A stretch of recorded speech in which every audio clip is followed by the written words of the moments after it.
Olá! Hoje vamos falar do tema A Gênese Econômica Brasileira, que é um tema do segundo ano do ensino médio, que está no currículo do estado de São Paulo, voltado ao primeiro bimestre na matéria de Geografia, tá? Esse tema é um tema muito requisitado por conta que ele vai se linkar com História, Geografia, uma série de coisas, economia, uma série de temas do ensino médio você vai conseguir linkar e isso é importante, tá? O que é uma gênese econômica? Nada mais é, em poucas palavras, resumindo, é o início, o começo e como se formou a economia de um lugar. No caso, quando a gente fala gênese econômica brasileira, quando a gente se refere à gênese econômica, a gente está dizendo de como foi que se formou a economia brasileira. Ou seja, como foi destituído o Estado, as capitais, as regiões onde se foram feitas as capitais e os centros comerciais, tá?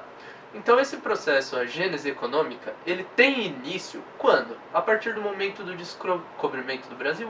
Não necessariamente. Por quê? A economia brasileira ela só começa mesmo a se formar ali a partir do século XVI. Então, após um tempo de exploração, onde a gente vai ter a exploração do pau-brasil e tudo mais, você começa a exploração das outras indústrias. O que a gente começa? A gente começa a fazer importação, exportação, e aí você precisa fortalecer o mercado da região. Como fazer isso? Como assim fortalecer o mercado da região? Então a gente pode usar vias ferroviárias, navios, portos, lojas, trazendo dinheiro e movimentação. Então você consegue mão de obra. Então assim, dessa forma você cria uma economia em uma determinada região, tá? Basicamente a gênese da economia brasileira, ela tem início, como vocês podem ver na imagem, no litoral. Por que no litoral brasileiro?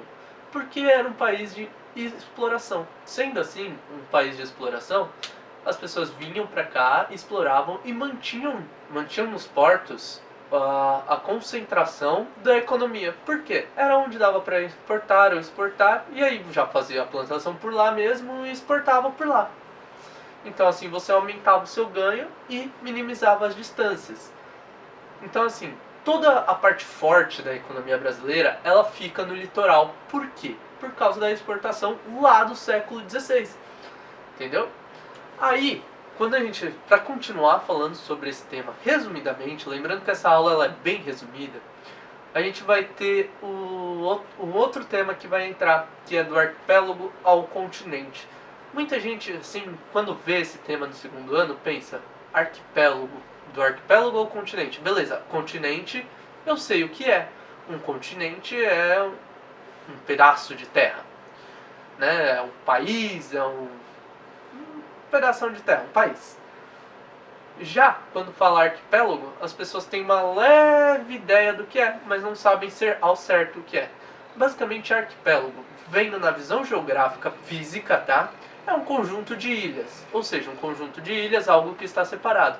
Do arquipélago ao continente, por que do arquipélago ao continente? Lá no século XVI, como eu falei, né? Foi quando se iniciou a economia brasileira. Essa economia, ela é separada em regiões. Então a gente tem grandes e fortes regiões econômicas em diversos pontos do mapa, como novamente vocês vão estar acompanhando aí na imagem.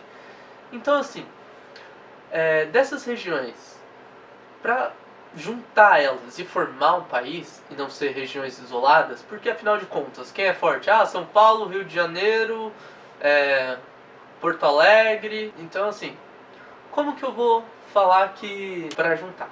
Como transformar esse arquipélago, ou seja, essas economias picadinhas, em um continente? Então como eu vou juntar tudo isso para transformar essa economia em um continente? Espalhando. Então o que acontece? O meio comercial do Brasil, ele começa a se expandir. Como assim se expandir? Para fora, para outros países? Também. Mas ele começa a se expandir para dentro do Brasil. E aí essa economia, essa tecnologia e tudo começa a avançar continente adentro. Então ele deixa de ser pequenas ilhas concentradas, pontos econômicos principais, e começa a criar suas ramificações. e aí você começa a ter uma diversificação econômica, tudo fazendo parte de um aglomerado, criando assim o Brasil economicamente como a gente conhece hoje. Porém,